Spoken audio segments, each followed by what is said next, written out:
Bismillahirrahmanirrahim. Assalamualaikum warahmatullahi wabarakatuh. Perkenalkan, nama saya Zulkifli Said, NIM J0141910002, sebagai mahasiswa koas Departemen Ilmu Kedokteran Gigi Anak, Fakultas Kedokteran Gigi Universitas Hasanuddin. Pada video kali ini, kita akan membahas terkait dengan kasus holistik di bawah bimbingan oleh Ibunda Dr. Gigi Marfahama F. Singgi, MKes.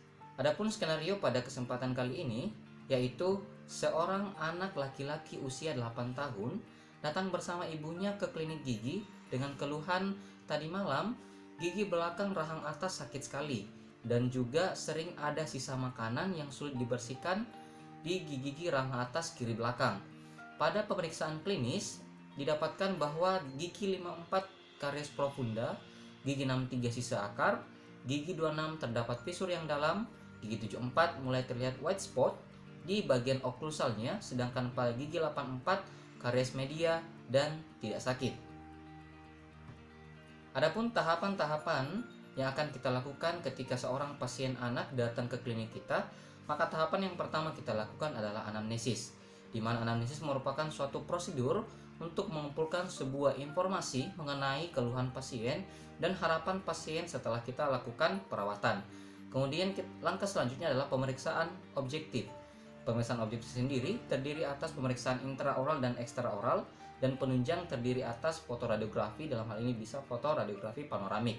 Setelah itu, maka kita sudah mampu menegakkan suatu diagnosis dan rencana perawatan yang akan kita berikan pada anak melalui pembicaraan atau persetujuan kepada orang tua terkait dengan pelaksanaan tata laksana yang akan kita berikan kepada anak.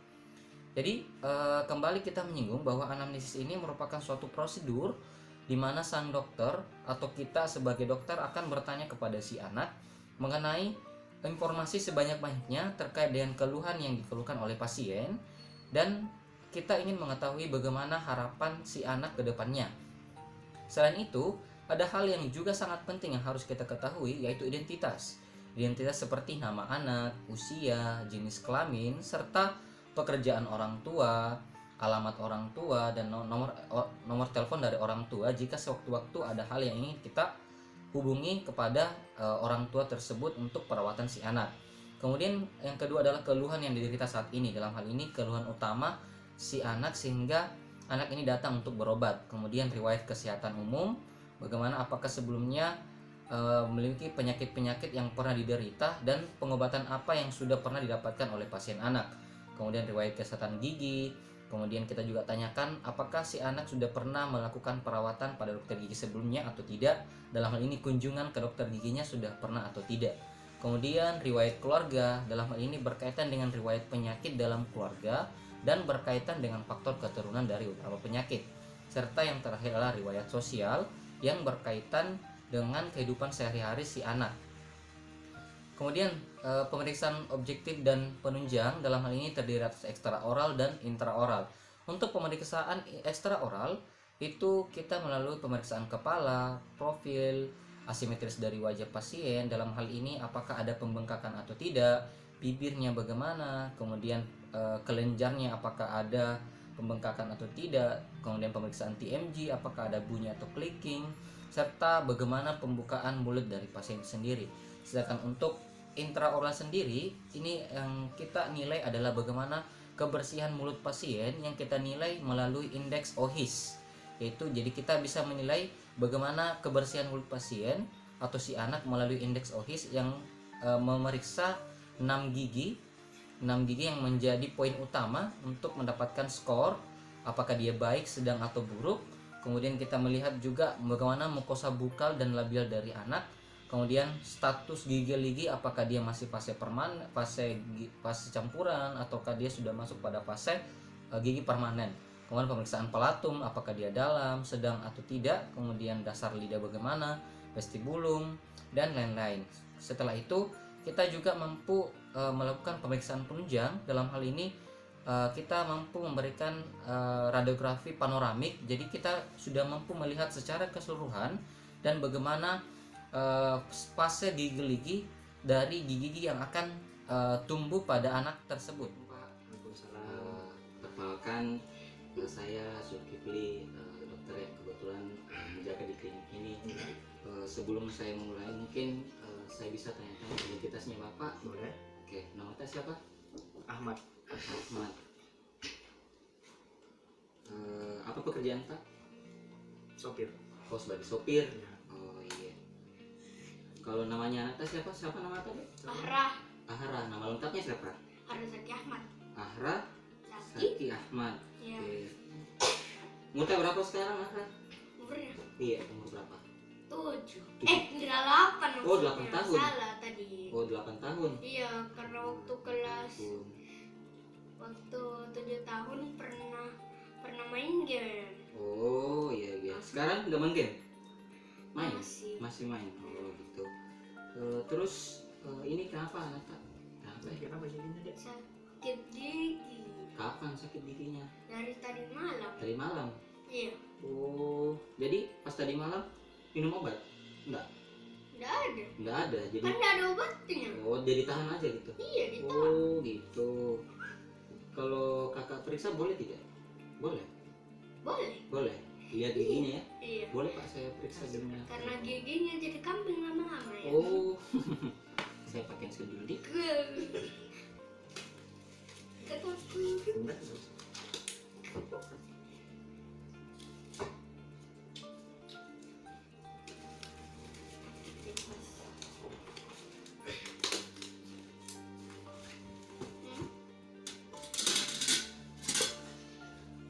Enggak. Ya, Enggak, enggak. enggak. Cuma lihat kok. Enggak. Suruh cuma lihat. Oh, ini ya yang sakit ini. Iya. Oh kan. Oh, yang mana? Yang ini. Oh, yang itu. Wah, giginya ini arah banyak yang lubang. Nah, ini juga mau ada karang giginya arah. Ini harus kakak bersihkan. Arah berapa kali sikat gigi dalam sehari? 50 kali. Oh, 50 kali. Iya. Iya, kenapa bisa 50 kali? Kapan-kapan itu? Maksudnya satu kali. Satu kali? Itu Satu kapan? kali 1 hari. Satu kali 1 hari? Iya. Jadi cuma 1 kali? Iya. Oh, itu salah, Ra. Itu kurang benar. Mana? Sebenarnya itu 2 kali sehari. Jadi Hmm. pagi itu sebelum sesudah Oh sarapan. iya, Kalau malam sebelum kalau sebelum tidur harus sikat gigi, ya itu tapi tidak. pintar. Iya, tapi Ara rajin tidak sikat gigi kalau sebelum Malas. tidur. Malas. Tidak boleh. Itu giginya Ara ini banyak rusak. Nah, karena Ara malas sikat gigi. Makanya Ara nangis. Tadi malam sakit giginya kan? Kemana nangis? Apa sih Pak Dek? Pukul-pukul bantal. Pukul-pukul bantal. Oh, Gara-gara gitu. sakit gigi. Siapa Hmm. tahu kalau Aladinnya mau. Oh, kalau kakak suruh rawat mau tidak? Kan sudah tadi. Tidak, maksudnya ini kan untuk kan baru pemeriksaan. Nanti kita Oh. mau itu yang kayak itu yang lubang itu kita tambal Oh, toh, iya, iya, yang iya. banyak karang giginya yang itu yang kuman-kuman banyak di situ kita bersihkan. Mau tidak? Mau. Oh mau, oke. Saya tanya dulu. Tapi takut. Nah, kok takut? Sudah pernah ke dokter gigi sebelumnya? Belum? Atau sudah pernah? Sudah? Belum. Belum pernah. Takut sama dokter? Enggak. Enggak takut kan? Iya. Jadi orang mau tidak dirawat sama kakak supaya giginya bagus. Nanti kalau besar ganteng. Nanti. Iya. Oh. Mau? Oh iya iya. Iya ya? Iya. Rawat aja. Kayak alok ya. Nah iya. Oh. Cuma dirawat itu yang kayak lubang, Ya. tuh, yang itu ditambal sedikit, Iya. yang itu dicabut yang dalam situ, cabut Iya. ya. Iya. Ya, saya jelasin ke Didi dulu ya. Iya. Ini Pak, kemungkinan giginya Ara ini kan ada beberapa yang kasus Bentar. seperti berapa? Boleh pipis. Mau pipis? Boleh, boleh. Ayo, silakan. Dulu saya tanya lewat Dedi ya. Nah ini Pak, kemungkinan giginya Ara itu butuh beberapa kali kunjungan Ya. karena melihat giginya Ara itu ada yang berlubang, kemudian saya lihat ada karang giginya, itu karang giginya itu kita bersihkan dulu. Oh iya, sekali. Nah ya scaling, Bapak mungkin sudah tahu, jadi kita scaling dulu, Ya. kemudian yang lubang Sudah. giginya, oh sudah, sini saya duduk, duduk ya pintar. Jadi nanti kemungkinan butuh sekitar 6 kali kunjungan. Jadi ini kan sudah terhitung kunjungan pertama. Oh, iya. Ya nanti arah sebentar saya akan foto begitu, kita foto radiografi untuk melihat kondisi giginya arah secara umum. Setelah itu kita lakukan scaling di awal dulu, baru kita cetak, toh cetak. Kemudian kunjungan kedua mungkin kita sudah bisa mulai tambal yang lubang giginya.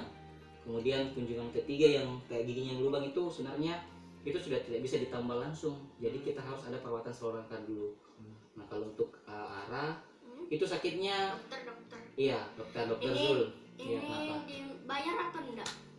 Nanti urusannya Dedi, Dedi Oh. aja yang bayar. Saya kira gratis. Mau gratis? Iya. Kakak kasih diskon dah. Diskon berapa? Mau berapa persen? 0%. 0%. Sebagai bebas. Sebenarnya bebas. Oh iya, tanya Dedi lagi ya. Ya.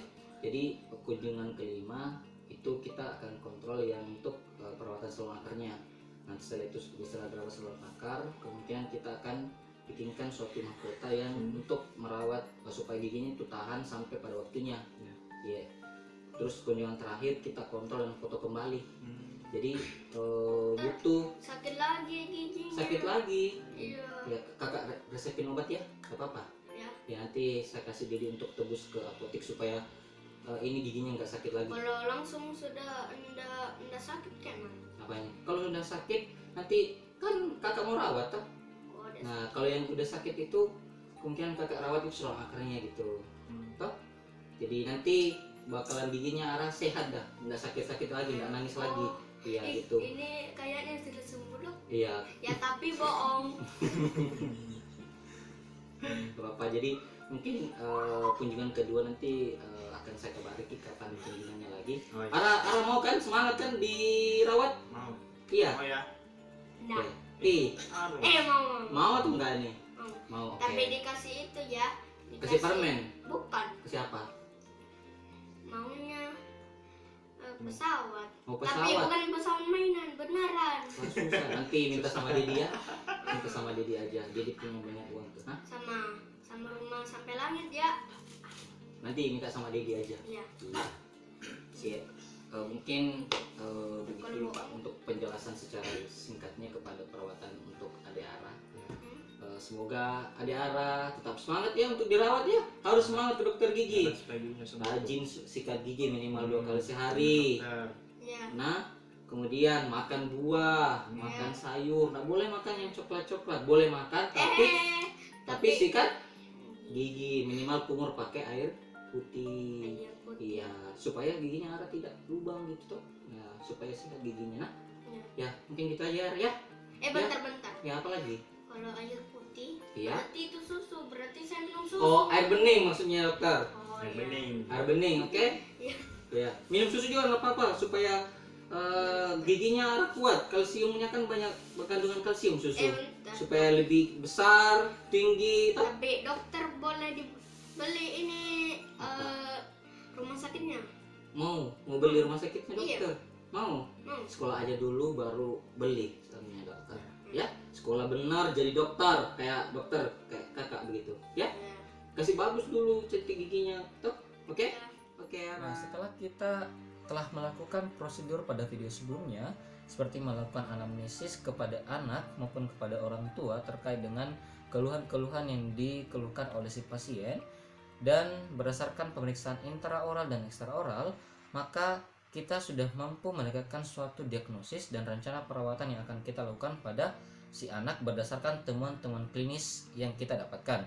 Yang pertama, pada gigi 54 didapatkan temuan klinis berupa karies profunda dengan diagnosis pulpitis irreversible dengan rencana perawatan yaitu prosedur pulpectomy vital one visit dengan akhiran restorasi, dalam hal ini stainless steel atau SSC.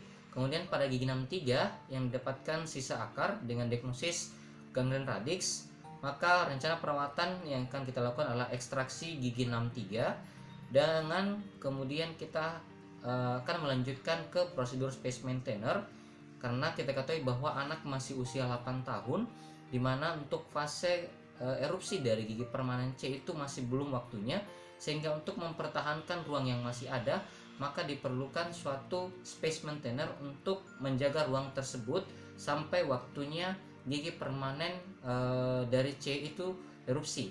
Kemudian pada gigi 26 didapatkan fisur dalam sehingga didapatkan diagnosis pit dan visur dalam dengan rencana perawatan visur silen. Kemudian pada gigi 74 berupa white spot dengan diagnosis pulpitis reversible, maka rencana perawatan itu yang akan kita lakukan adalah topical application flour. Kemudian 84 dengan karies media dengan diagnosis pulpitis reversible dengan rencana perawatan restorasi komposit. Nah, setelah kita mendapatkan diagnosis ini dan rencana perawatan yang akan kita lakukan, selanjutnya kita akan memberikan penjelasan kepada orang tua dan si anak terkait dengan rencana ini. Dan jika anak menyetujui hal tersebut, seperti pada video sebelumnya bahwa si anak menyetujui dan orang tua juga menyetujui untuk perawatan ini, dan telah kita jelaskan bahwa pada perawatan kali ini butuh beberapa kali kunjungan. Dan yang paling penting juga yang harus kita ketahui sebagai dokter gigi adalah bagaimana peringkat perilaku dari pasien anak, di mana peringkat perilaku pasien anak ini terdiri atas 4 skala, di mana skala yang pertama adalah si anak dengan sangat negatif, penolakan perawatan, menangis meronta-ronta, ketakutan, negatif ekstrim. Sedangkan untuk anak pada skala 2 yaitu dengan anak keberatan, tidak kooperatif, dan negatif terbatas. Sedangkan pada skala ketiga yaitu anak mampu menerima perawatan dengan waspada dan mengikuti instruksi. Sedangkan pada skala 4 yaitu sangat positif, hubungan yang simpatik, dan sangat tertarik dengan prosedur dental.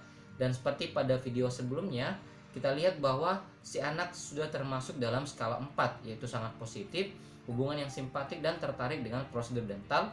Dan kita telah mendapatkan persetujuan baik kepada si anak maupun si orang tua bahwa pada perawatan ini butuh beberapa kali kunjungan sampai sampai pada 6 kunjungan untuk sampai pada tahap akhir kontrol. Adapun tata laksana pada kasus ini berdasarkan pada anamnesis dan temuan klinis, di mana kurang lebih terdiri atas 6 kunjungan secara umum, di mana pada kunjungan pertama seperti yang kita lakukan pada sebelumnya, mulai dari pengisian status rekam medik, pemeriksaan subjektif, pemeriksaan objektif, pemeriksaan penunjang dalam hal ini radiografi panoramik, dan menegakkan diagnosis dan rencana perawatan. Setelah itu kita melakukan scaling berhubung pada temuan klinis didapatkan sebuah karang gigi pada anak dan keluhan bahwa terdapat sering tersangkut sisa makanan pada belakang kiri, gigi belakang kiri rang atas. Setelah itu kita melakukan prosedur ekstraksi. Jadi ekstraksi merupakan suatu tindakan pencabutan gigi dari tulang alveolar, di mana gigi tersebut sudah tidak dapat dilakukan perawatan. Jadi adapun indikasi dan kontraindikasi dari ekstraksi itu sendiri. Indikasi yang pertama adalah natal teeth, infeksi perifikal yang sudah tidak dapat dilakukan perawatan saraf, gigi yang sudah waktunya tanggal, gigi sulung yang persistensi, supernumeric teeth, serta gigi sisa akar atau gigi yang telah resorpsi yang untuk selanjutnya akan diganti oleh gigi-gigi permanen. Sedangkan kontraindikasinya adalah adanya infeksi akut, adanya tumor ganas, serta penderita memiliki penyakit sistemik, dalam hal ini menerima penyakit turunan dari orang tua.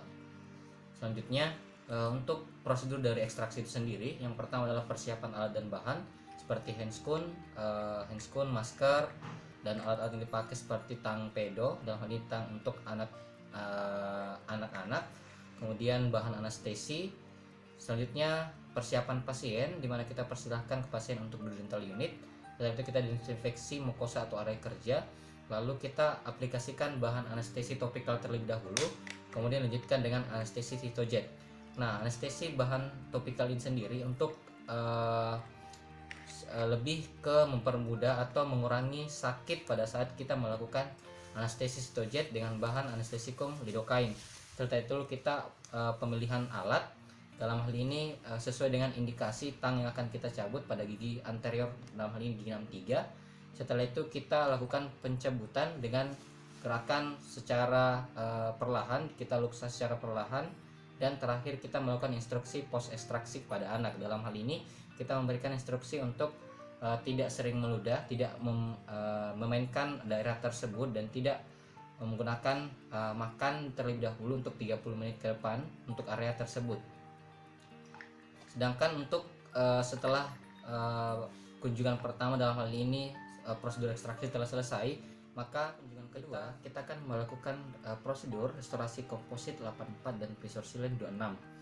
Nah, restorasi komposit sendiri merupakan suatu restorasi atau tumpatan yang diberikan pada gigi dengan membuang jaringan karies terlebih dahulu tanpa melibatkan jaringan pulpa, di mana indikasinya adalah karies email dan dentin tanpa melibatkan pulpa. Sedangkan kontraindikasi dari prosedur ini, pertama pulpa gigi yang terbuka atau sudah terekspos, kedua adanya riwayat sakit yang lama, serta adanya apes apikal. Sedangkan untuk klasifikasi berdasarkan bahan, untuk berdasarkan indikasi GI, kita bisa menggunakan GI apabila pertama tidak tahan beban kunyah, dalam hal ini gigi yang memiliki beban kunyah rendah, kemudian dia mencegah karies, dalam hal ini karena adanya kandungan fluor, kemudian untuk gigi yang masa tanggalnya masih jauh. Sedangkan untuk indikasi dari resin kompos sendiri, yang pertama adalah beban kunyah yang besar, kemudian estetik serta tahan lama, dan untuk gigi sulung dengan masa tanggal yang sudah dekat. Nah, adapun prosedurnya yaitu yang pertama kita isolasi daerah kerja, kemudian kita melakukan pembuangan jaringan karies dengan menggunakan round bur dan visor bur. Setelah itu kita melakukan pembilasan dengan air, kemudian kita isolasi dengan cotton roll. Setelah itu kita keringkan permukaan gigi namun tetap menjaga kelembapan. Lalu kita aplikasikan ETSA selama kurang lebih 20 detik. Setelah itu kita bilas dan keringkan kembali dengan menggunakan cotton pellet.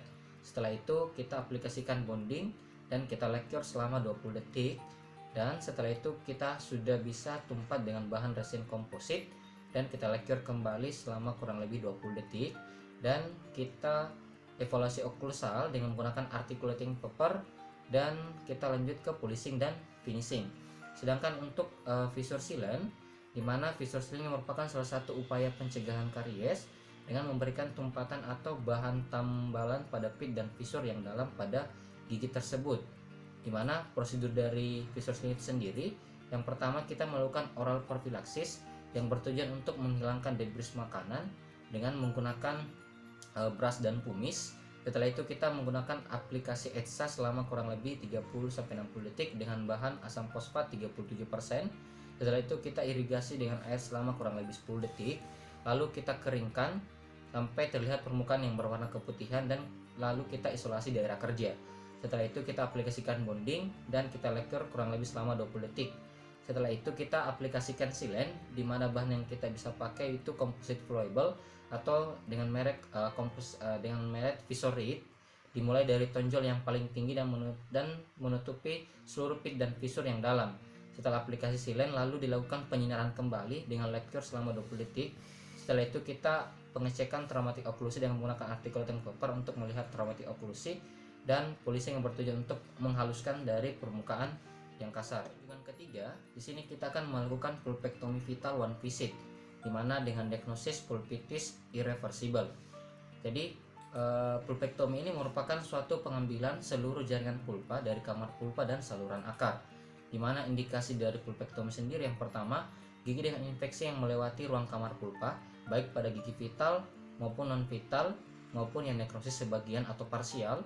Kemudian saluran akar dapat dimasuki oleh instrumen, resopsi akar kurang dari sepertiga apikal, resopsi interna tetapi belum terjadi perforasi akar, perdarahan berlebihan dan pemotongan pulpa atau pulpotomi yang gagal atau tidak berhasil, sakit spontan tanpa stimulasi, dan keterlibatan tulang interradikular tanpa kehilangan tulang penyangga.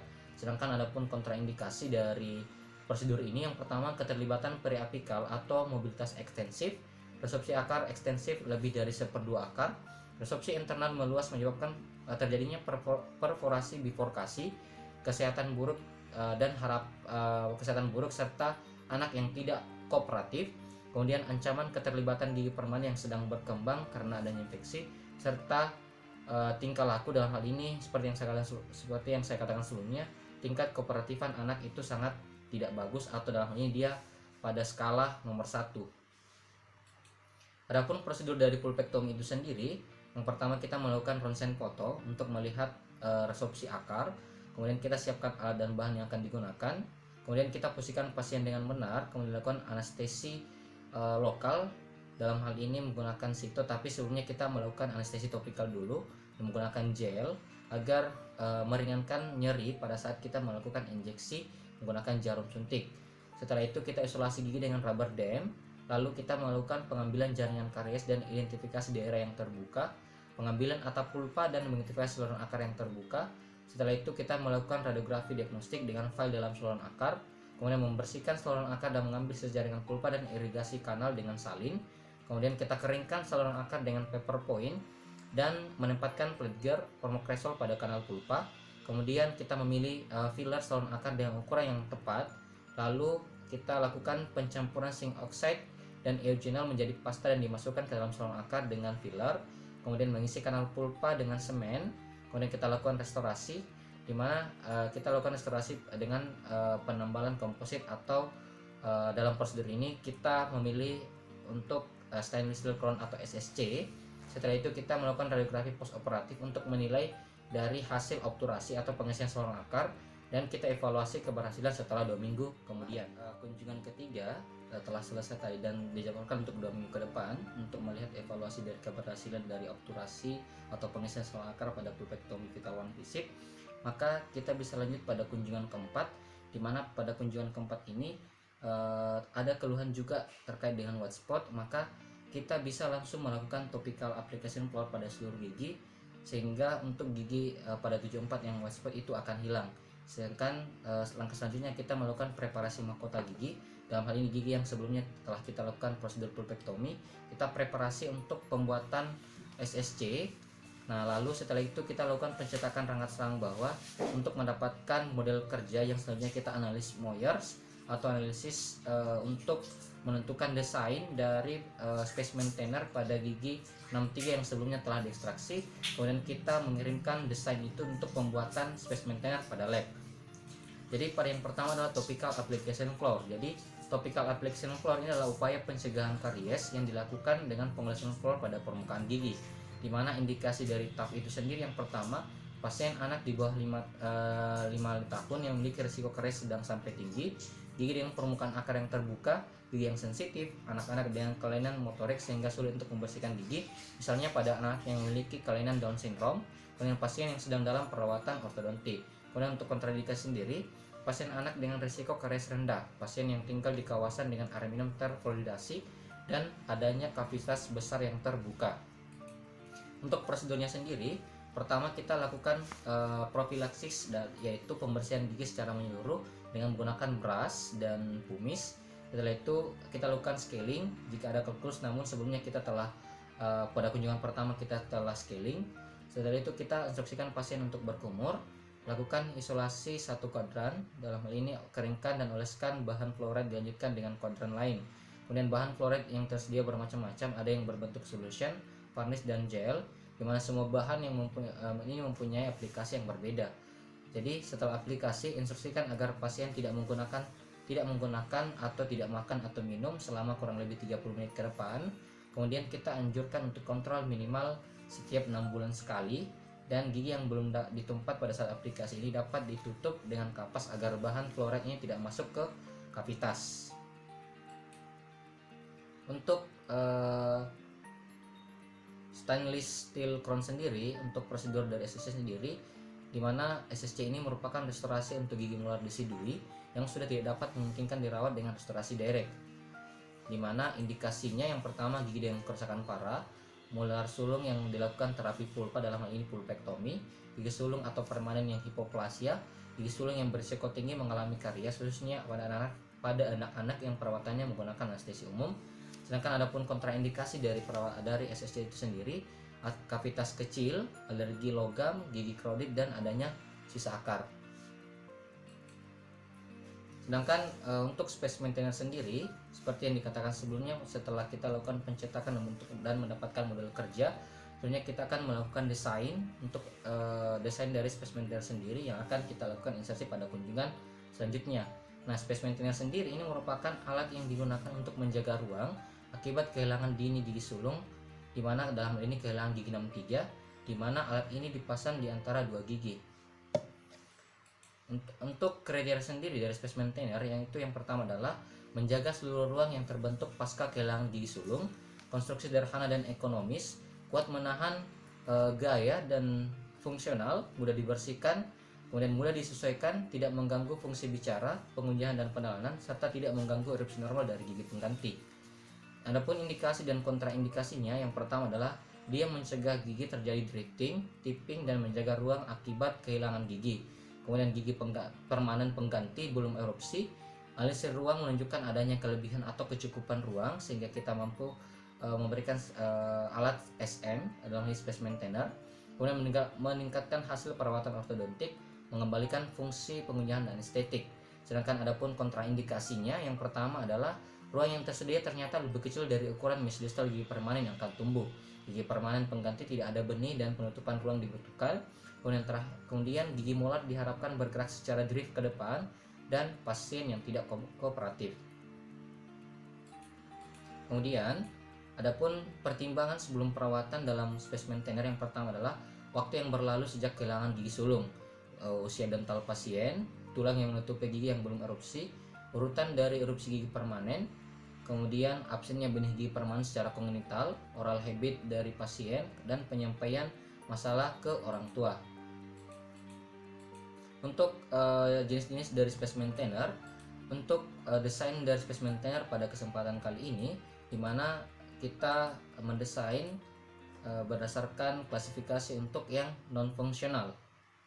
Jadi kita akan klasifikasikan untuk menggunakan spesimen thinner yang non fungsional, yang nantinya kita akan insersi pada kunjungan selanjutnya atau dalam hal ini kunjungan kelima. Prosedur dari spesimen thinner sendiri, yang pertama adalah kita siapkan alat dan bahan, dimana yang kita pakai dalam model kerja yang sebelumnya telah kita cor. Kemudian cek apakah ada gigi yang karies atau tidak, apakah ada yang mobile atau tidak, atau apakah ada sisa akar atau tidak. Namun pada kesempatan kali ini kita telah melakukan ekstraksi sebelumnya. Setelah itu kita lakukan foto panoramik dan lakukan pencetakan untuk mendapatkan model positif. Setelah itu kita analisis gigi bercampur menggunakan lens Moyer, dan model dikirim ke laboratorium untuk dibuatkan plat atau desain. Nah, berikut ini merupakan desain dari spesimen thinner berdasarkan kehilangan pada gigi 63. Jadi desain yang sini saya pakai adalah desain yang non fungsional, di mana komponennya terdiri atas kelamar Adam pada gigi 16 dan 26 sebagai kelamar retensi, kelamar Half Jackson pada gigi 53, dan perluasan plat di bagian pulkal. Dalam hal ini ruang yang akan kita pertahankan untuk fase gigi permanen C untuk tumbuh. Di sini kita akan melakukan pemilihan dan penyesuaian SSC, insersi SSC, insersi spesimen thinner, dan foto panoramik. Yang pertama kita bahas adalah SSC atau stainless steel crown. Jadi stainless steel crown atau SSC ini pertama kita ukur jarak mesiodistal gigi dengan kaliper, kemudian pilih crown dengan lebar yang sesuai dengan mesiodistal gigi, kemudian letakkan SSC pada preparasi gigi, beri tanda pada permukaan bukal dan lingual pada free gingival margin, kemudian kita kurangi bagian di bawah tanda 0,5 sampai 1 mm dengan gunting sehingga SSC masuk ke sulcus gingiva sekitar 1 mm. Kemudian kita haluskan permukaan crown dengan stone burr dan rubber wheel polish, kemudian crimping pada tepi-tepi SSC, kemudian pasang SSC, lihat tepi-tepi gingiva, bila sudah pas maka dapat dilakukan sementasi. Kemudian setelah kita lakukan sementasi, cek dengan arthrotomy paper untuk melihat jika terjadi traumatic oklusi. Bersihkan kelebihan semen dengan menggunakan sonde. Sedangkan untuk insersi untuk spesimen thinner, seperti yang pertama seperti yang sebelumnya, kita melakukan hand wash dulu atau kita cuci tangan terlebih dahulu, kemudian memakai APD, persiapan alat dan bahan. Kemudian kita pastikan tidak ada bagian tajam dari alat yang telah kita dapatkan dari lab. Kemudian cek kecekatan dan adaptasi alat, kemudian atur atau kita cek penyesuaian komponen dari retensi. Setelah itu kita berikan instruksi, dalam hal ini mengajari cara dan melepas dan memasang, instruksi bagaimana cara menjaga oral hygiene dan diet yang baik.